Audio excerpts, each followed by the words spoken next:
start with the novel therapies in hypophosphatemic rickets. So why there is need of novel therapies?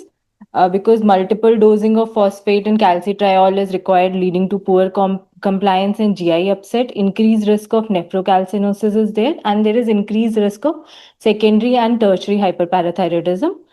So, a first agent being the Burosumab, it is an anti-FGF23 monoclonal antibody which will sequester FGF23 and will increase tubular phosphate reabsorption and increase 1-alpha hydroxylase expression and increasing the calcitriol levels. It is indicated in X-linked hypophosphatemic rickets, which are refractory to conventional treatment, or those who have developed complications like hyperparathyroidism or nephrocalcinosis. And it should be started at the age more than 1 year. Dose.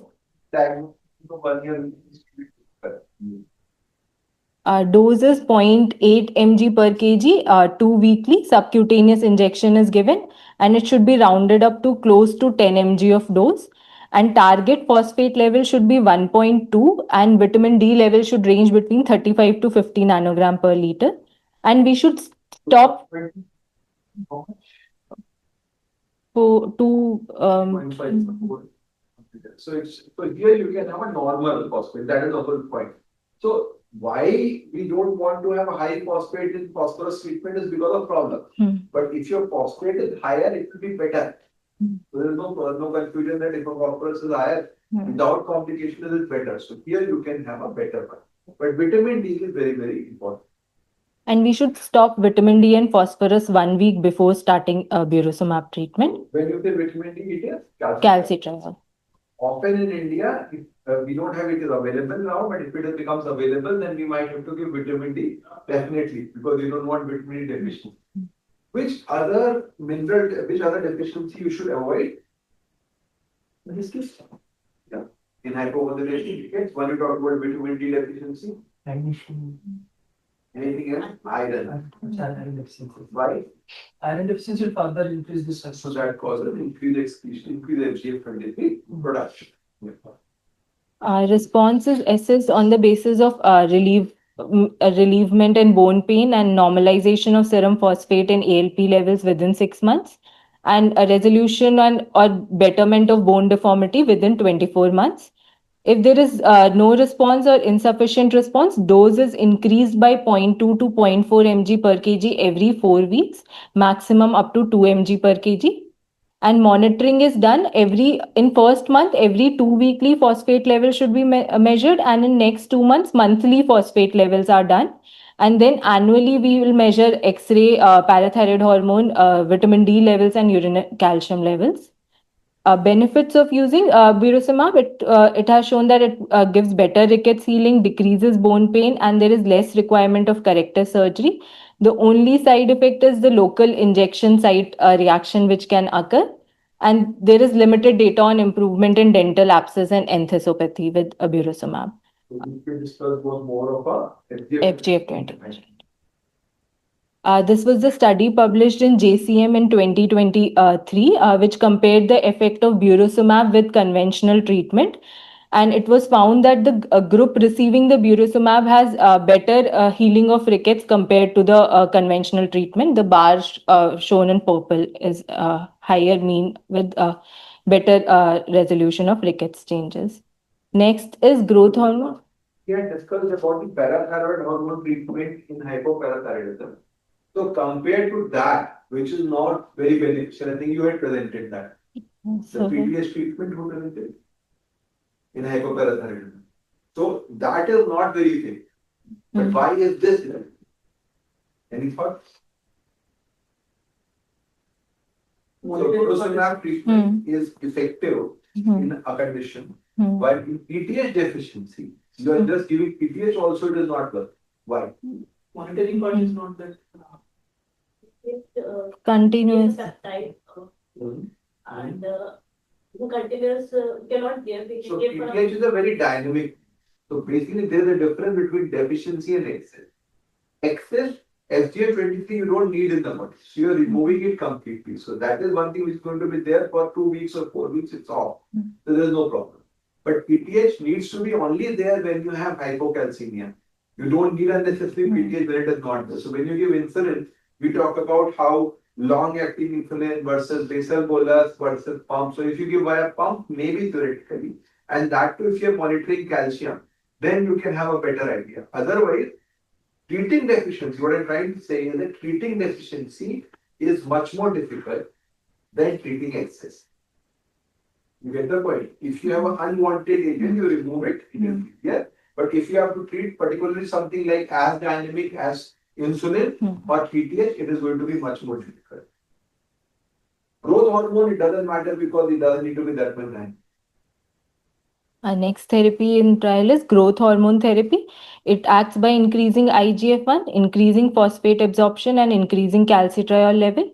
It is indicated in severe short stature and poor growth velocity on conventional treatment or Burosumab treatment. Dose titration here is done on the basis of growth velocity and IGF levels, and it should not be titrated on the basis of phosphate levels. So this was the study published on the effect of recombinant human growth hormone in children with X-linked hypophosphatemia. The mean age here was 5.6 years, and dose of recombinant growth hormone used was 0.08 mg per kg per day, and the child high dose.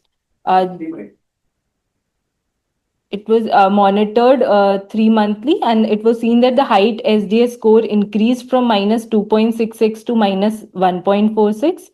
The TMP GFR also increased from 2.12 to 3.41 milligram per deciliter, and the fasting serum phosphate levels has also increased with growth hormone treatment. This was another study published in 2022, which showed the improvement in final height of children with those who were on growth hormone treatment. So they divided X-linked hypophosphatemic children into two groups. 34 of them received both growth hormone as well as conventional treatment, and 29 children received only conventional treatment. And it was seen that the time when the growth hormone was started, in the period of 2 years, the children who were on recombinant growth hormone treatment gained height SDS from minus 2.4 to minus 1.5 ST. So why do you think that baseline difference between the two groups? So the height of growth hormone treated is very low compared to those who are not treated. So why do you think that is the case? So this is an observational study. They have only used those growth hormone and those were below minus. But what they are saying is that if somebody is short and you give growth hormone, There will be increase. And those who are normal also, if you don't give them growth hormone, they down.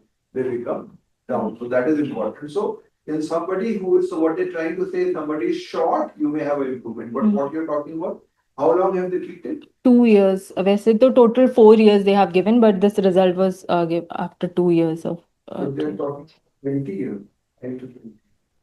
Anyway, so they treated for 2 years and it decreased was 0.9 SDS. What do you think in terms of the 0.9 SDS is how much? So how much is the gain I want to ask in terms of centimeters? So 0.9 will be something like 4 or 5 centimeters in 2 years. So that's a 2.5 centimeter gain per year, which is better as compared to Turner syndrome. This is better as compared to probably SG also. And the dose they used here was? So they have not mentioned the word. So it seems that it is effective, but I have used in a couple of patients, we have found some variable response. The Nepal one also was improving in height. So we don't expect dramatic response. That's what we are trying to say. This is another study which showed the growth pattern in children with X-linked hypophosphatemic anemia who were treated with Burosumab and growth hormone. So the growth hormone -1 represent 1 year growth of a child 1 year before starting growth hormone treatment, and GH0 represent the from where the growth hormone was started, and GH1 represents the 1 year of treatment of growth hormone. So when the child was started on recombinant growth hormone, the height SDS increase in this study was 1 SD. And alone with Burosumab, the increase was 0.1 to 0.3 SD, and together also the increase was minimal according to the study. So what they're trying to say is that if somebody is not short, give only Burosumab. If they're short, give Burosumab with Burosumab is not going to increase the height as the other thing we were considering about. The Burosumab will improve the phosphate level, and that will eventually increase according. But even then, there is no improvement. Yes, sir. Next agent is iron, which is indicated in autosomal dominant hypophosphatemic rickets, more commonly during iron deficiency state in menstruation and in during pregnancy. It acts by decreasing FGF23 and improves phosphate. Other agents which can be used are calcitonin, which acts by increasing 1-alpha hydroxylates and decreasing FGF23 production from osteocytes. Other is cinacalcet, which acts by decreasing PTH level and and hence the phosphate level can be increased. But there needs a further trial on all of these agents. Thank you.